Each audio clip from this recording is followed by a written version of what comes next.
Olá a todos, sejam todos muito bem-vindos, é um prazer imenso, um prazer como sempre, inenarrável estar aqui mais uma vez, trazendo as mais importantes dicas, os mais importantes bizus para você, que fará logo logo a sua prova da Polícia Militar do Estado do Ceará, beleza? Hoje nós vamos dar continuidade aos nossos estudos geográficos, abordando um dos temas mais significativos, que é o tema da hidrografia brasileira.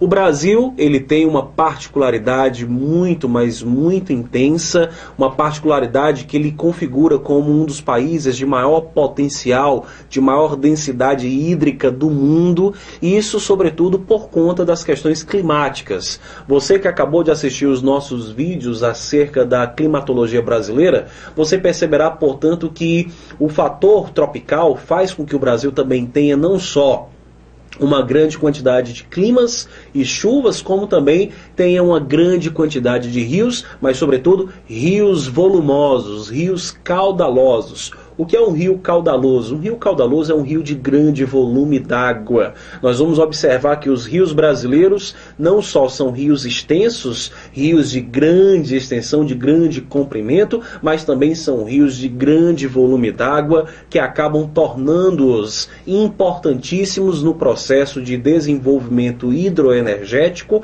a partir exatamente da instalação de usinas hidrelétricas e na sua configuração para a matriz elétrica brasileira. Dessa maneira, o que é que nós precisamos entender? Nós precisamos entender que falar da hidrografia brasileira é falar, antes de mais nada, de um objeto que tem uma influência muito grande a partir do clima, a partir da climatologia nacional, tá ok? E eu te convido para que você venha ao quadro para que nós possamos dar continuidade a esses estudos. Vamos lá. Pessoal, como de costume, eu sempre trago, portanto, o meu e-mail e o meu endereço eletrônico para que vocês possam, portanto, estar enviando as suas dicas, as suas perguntas, as suas curiosidades. Bem, como vocês podem observar neste mapa, aqui nós temos, portanto, as 4 principais bacias hidrográficas brasileiras. Aqui nós temos a bacia hidrográfica do Amazonas. Deixa eu mudar aqui a cor para que vocês possam enxergá-la melhor. Aqui nós temos a bacia hidrográfica do Amazonas, beleza? Aqui nós temos a bacia hidrográfica do Tocantins-Araguaia. Aqui nós temos a bacia Platina, número 3. E aqui nós temos exatamente a bacia do São Francisco, que é a bacia número 4.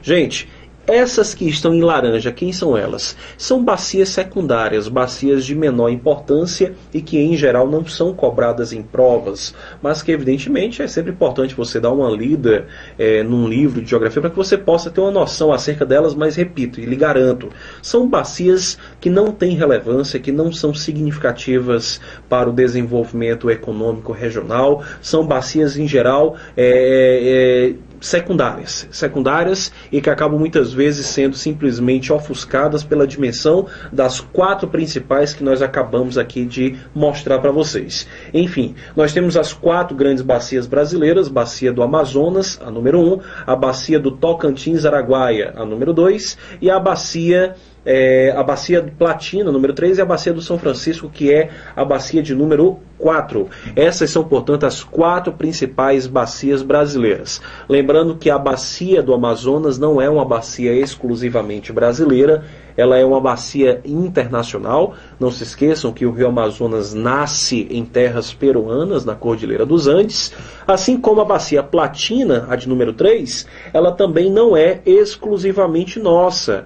A bacia Platina ela vem de terras argentinas, como também de terras do Uruguai, do Paraguai, fazendo dessa maneira com que ela seja uma bacia internacional. E ela entra no Brasil, portanto, desenvolvendo um papel significativo, sobretudo, lembrando que nela nós encontramos a usina hidroelétrica de Itaipu, que é considerada uma das maiores do mundo, no caso, a segunda maior em tamanho, porém, atualmente é ainda a maior em produção de energia. Embora ela seja a segunda em infraestrutura, a primeira, que é a de Três Gargantas na China, não produz mais energias do que a Itaipu. Por quê? Por uma escolha deles, uma opção deles. Mas a de Itaipu, mesmo sendo menor, ela tem um potencial de produção que hoje é maior do que a usina chinesa. Portanto, nós temos aqui 2 bacias internacionais e nós temos 2 bacias exclusivamente brasileiras. A de número 2, que é a bacia do Tocantins-Araguaia, é uma bacia só nossa, assim como a bacia do São Francisco também é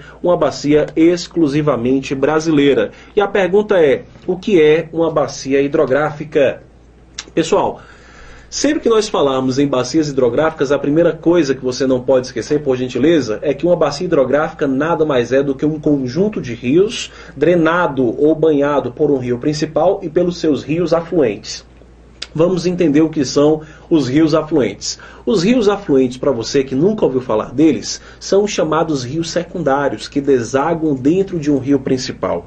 Os rios afluentes também podem ser chamados de rios tributários, porque eles tributam, eles simplesmente debitam o seu curso exatamente dentro dos rios principais. E aí nós vamos observar que sempre que nós falarmos em bacia hidrográfica, nós estamos falando, portanto, de um conjunto de rios cuja característica vai ser ter um rio principal e os outros afluentes que desaguam dentro dele. Beleza? Volta comigo, vamos lá. Então, gente, como é que nós teríamos aqui que imaginar isso? Por favor, todo rio ele tem uma nascente, certo? Por favor, isso aqui é uma coisa básica. Todo rio tem uma nascente, todo rio ele vai ter uma foz. Todo rio tem uma nascente, todo rio tem uma foz. Todo rio ele vai ser dividido em 3 partes. Nós vamos ter o chamado alto curso, o médio curso e o baixo curso. O alto curso é exatamente a cabeceira do rio, onde nós temos as nascentes. A foz fica exatamente na região do baixo curso. E aqui nós temos a região do médio curso. Então, gente, alto, médio e baixo curso. Essas são, portanto, as três características que nós encontramos dentro de uma bacia hidrográfica. Uma coisa que você não pode esquecer, da nascente até a foz, nós vamos ter inúmeros rios menores que vão desaguar dentro desse rio maior. Esses rios menores são exatamente os chamados afluentes.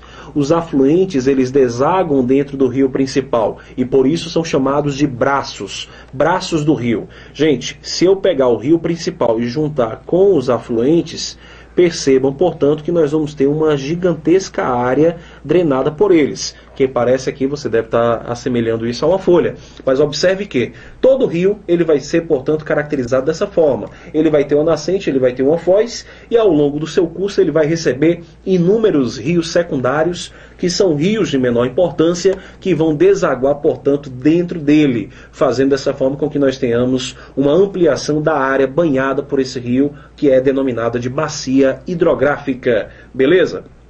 Pessoal, características da hidrografia brasileira, por favor, não se esqueçam. A rede hidrográfica brasileira, ela tem como uma das maiores características exatamente a sua densidade, e eu já mencionei isso na aula de hoje. Eu já disse que o Brasil tem uma das maiores densidades hídricas, que nada mais é do que reflexo do elevado teor de umidade que gera um grande potencial de chuvas. Quanto maior for a umidade, mais chuvas nós vamos ter. Quanto mais chuvas tivermos, maior vai ser a quantidade de água que alimentará os nossos rios, transformando esses rios em rios de grande densidade. O Brasil é um país riquíssimo em rios, porém é um país pobre em lagos. Quando eu digo que ele é pobre em lagos, não estou dizendo que não existam lagos, mas nós temos poucas formações lacustres, se for comparado, portanto, à existência de rios no nosso país. Por que o Brasil é pobre em lagos? Gente, os lagos ou as formações lacustres, elas estão diretamente associados ao processo tectônico. E aí você já aprendeu lá no início do nosso curso que o Brasil está no centro de uma placa tectônica. Se o Brasil está no centro de uma placa tectônica, o Brasil ele tem uma estabilidade. Essa estabilidade faz com que nós não tenhamos atividades sísmicas, faz com que nós não tenhamos vulcões, terremotos, nós não tenhamos, por exemplo, cadeias de montanhas. Dessa maneira, os lagos, se eles são influenciados pelo fator tectônico, percebam que o Brasil ele não poderia ser rico em lagos se ele está no centro de uma placa vivendo uma estabilidade. Se nós estivéssemos na borda de uma placa, aí sim, estar na borda de uma placa faria com que nós vivêssemos uma instabilidade, e essa instabilidade faria com que nós tivéssemos uma série de terremotos, de montanhas, vulcões em atividade, mas também teríamos uma grande riqueza em lagos. Para você ter uma ideia, muitos lagos que nós encontramos pelo mundo, inclusive até aqui no Brasil, os poucos lagos que nós encontramos no Brasil, na verdade, eles são derivados de crateras vulcânicas que existiram no passado. Alguns vulcões que existiram no Brasil e que ainda hoje são mantidos enquanto estrutura vulcânica, eles hoje alimentam alguns desses lagos. Então percebam que é possível nós encontrarmos lagos no Brasil por conta de eventos passados, não por conta do presente, beleza? Pessoal, características importantes que nós não podemos esquecer.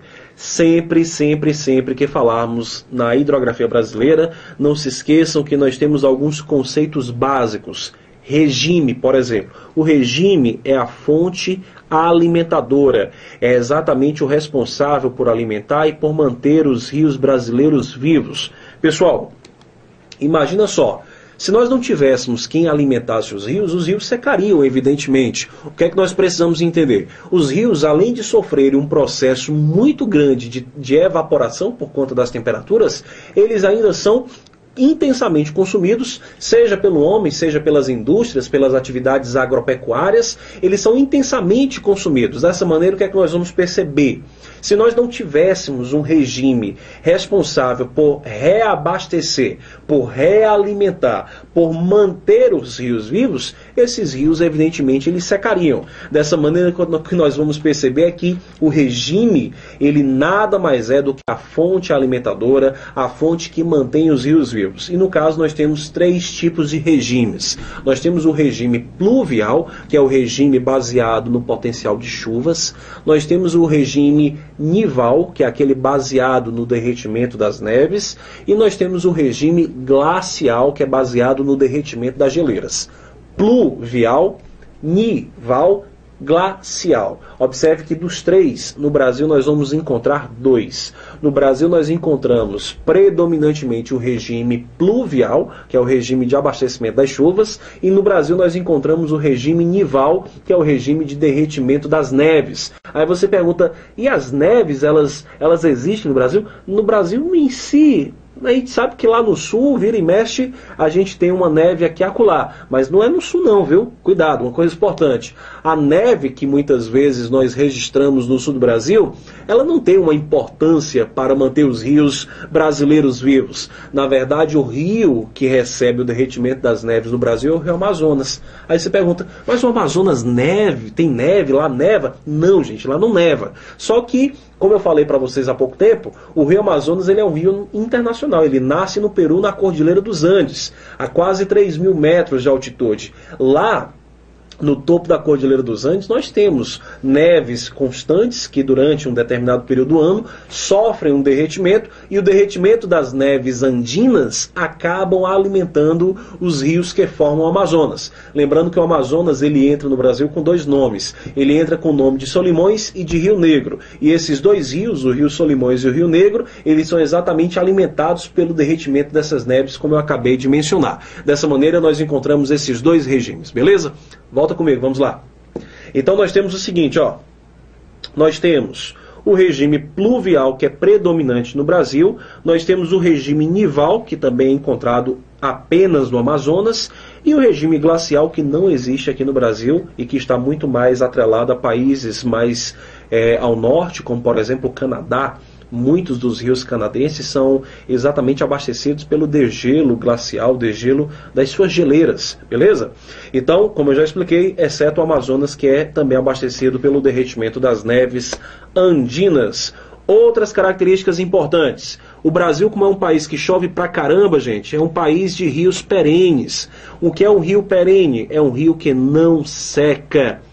Os rios brasileiros, em geral, eles não secam. Por que os rios brasileiros, em geral, não secam? Não secam porque eles são fortemente alimentados pelas chuvas. Como nós vimos, chove muito no Brasil. E como chove muito, é natural que nós tenhamos também uma grande quantidade de rios sendo alimentados por elas. Exceto os rios que nascem no Nordeste, que são chamados de intermitentes sazonais. O que é um rio intermitente sazonal?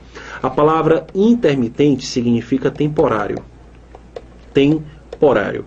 A palavra sazonal significa época. Vou colocar bem aqui, ó. Época. Então, o que significa dizer? Significa dizer que Todos os rios brasileiros são rios perenes, rios que não secam, exceto os rios que nascem no Nordeste, que são rios intermitentes sazonais, que são rios temporários, mas são rios temporários por época. Por que que só no Nordeste nós encontramos isso? Gente, duas coisas fundamentais que vocês não podem esquecer. O Nordeste brasileiro, ele tem duas características importantes. Para começo de história, o clima, ele é um clima o quê? Ele é um clima semiárido. Se ele é um clima semiárido, significa dizer que chove muito ou pouco no Nordeste? Chove muito pouco, mas muito pouco como nós acabamos de ver. Nós acabamos de ver, gente, que lá em Cabaceiras, na Paraíba, nós não tínhamos sequer 400 milímetros de chuva. Então, você que assistiu a nossa aula sobre climas, você viu que o clima semiárido ele é muito perverso. Chove muito pouco. E além de chover pouco, qual é o outro grande problema que o Nordeste sofre? O Nordeste ele tem uma estrutura geológica cristalina. Você que já assistiu a nossa aula sobre estrutura geológica, você viu que no Brasil nós temos mais bacias sedimentares do que escudos cristalinos. Só que no Nordeste nós temos o inverso. No Nordeste nós temos mais escudos cristalinos do que bacias sedimentares. E para você que assistiu a nossa aula, você vai lembrar de uma coisa. No Nordeste, praticamente 60% do território nordestino é cristalino. E se ele é cristalino, significa dizer que ele é impermeável. Se ele é impermeável, significa dizer o que, gente? Significa dizer que não há absorção de água. Se não há absorção de água, qual vai ser a grande consequência disso? A grande consequência vai ser que as águas, quando choverem, elas ficarão, portanto, retidas na superfície, empoçadas. Só que ficar retido na superfície é ficar mais exposto aos raios solares. Então imagina comigo a seguinte situação. No Nordeste, devido ao escudo cristalino, as águas não são absorvidas pelos lençóis freáticos, não são absorvidas pelos solos. Se a água fica retida na superfície, ela vai sofrer um processo maior de evaporação por conta da insolação que é intensa no Nordeste. Dessa maneira, não há como os rios nordestinos eles simplesmente se manterem vivos. Se eles não conseguem se manter vivos, nada mais natural que eles sejam, portanto, rios intermitentes, sazonais, que são rios temporários por época. Beleza? Volta comigo, vamos lá. Então, ó, temos, portanto, essa característica. Uma outra coisa muito importante que a gente, por favor, não pode esquecer. Vamos lá. Vou apagar aqui esse época, mas você já anotou que eu sei que os rios sazonais são rios de épocas. O padrão de drenagem. Pedro, o que é drenagem? Drenagem é onde o rio vai desembocar. O que é desembocar? É onde o rio ele vai finalizar o seu curso, é onde ele vai morrer. A drenagem dos rios brasileiros, ela é, em sua maioria, uma drenagem exorreica. Pedro, que diabo é exorreico? Gente, exorreico, por favor, não se esqueçam. Exorreico nada mais é do que um rio que deságua no mar. Se um rio ele deságua no mar, significa, portanto, que ele é um rio exorreico, que deságua no mar. Vou te dar um exemplo, ó. Rio São Francisco, lembra daquela música, ó? Riacho do navio, corre pro Pajeú, o rio Pajeú vai despejar no São Francisco, o rio São Francisco vai bater no meio do mar, laiá, laiá, laiá, lá. Eu sei, eu não canto bem, gente, certo? Só para ilustrar. O rio São Francisco vai bater no meio do mar. Se o rio ele vai bater no meio do mar, ele é um rio exorreico, certo? Só que olha que canção interessante, ó. Riacho do navio. O riacho do navio, ele corre para onde? Ele corre pro Pajeú, de acordo com a canção, certo? Ó, mas a canção tá correta, viu, gente? Tá errado não. Riacho do navio corre pro Pajeú. O rio Pajeú vai despejar no São Francisco. Então, olha que coisa interessante, ó. Aqui eu tenho o riacho do navio que deságua no Pajeú e que o Pajeú vai despejar no São Francisco. E o São Francisco vai bater no meio do mar. Olha que interessante isso aqui, gente, ó. O rio São Francisco, ele é o rio principal. E esse rio principal, ele tem os seus afluentes, que são os rios Pajeú, que por sua vez tem um afluente que é o rio do navio, o riacho do navio. Dessa forma, bora só entender uma coisinha para a gente não ter dúvidas. Seria mais ou menos assim, ó. Aqui eu tenho o rio São Francisco e aqui eu tenho o mar, certo? O rio São Francisco se encontrando com o mar. Aqui eu tenho o rio Pajeú, certo? O rio Pajeú. Observe que o Pajeú está desaguando no São Francisco, só que aí eu tenho o Riacho do Navio que deságua no Pajeú, certo? Então, ó, o Riacho do Navio. Então, olha que interessante. O Riacho do Navio, ele vai desaguar no Pajeú.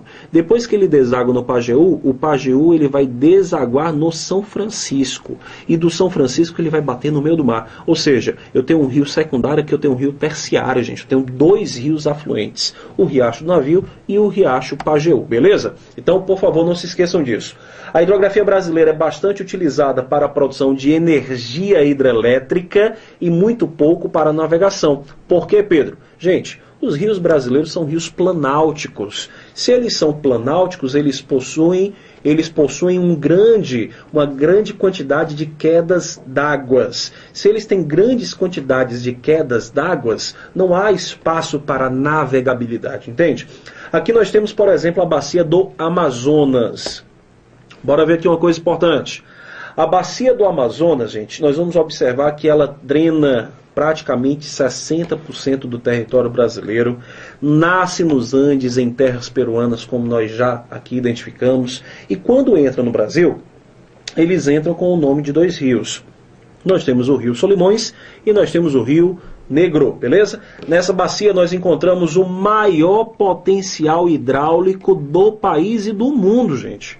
Pessoal, o maior potencial do mundo. Por quê? Por conta do grande volume d'água que o Amazonas possui. Então, ó, nessa bacia encontramos o maior potencial hidráulico do país e do mundo.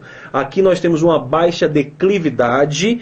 O que seria essa baixa declividade? Significa dizer que o Amazonas, gente, ele é plano. Se ele é plano, significa dizer que ele vai ter um baixo aproveitamento hidroenergético. Por que ele tem um baixo aproveitamento hidroenergético? Bora ver aqui uma coisa importante, ó. Isso aqui é muito significativo.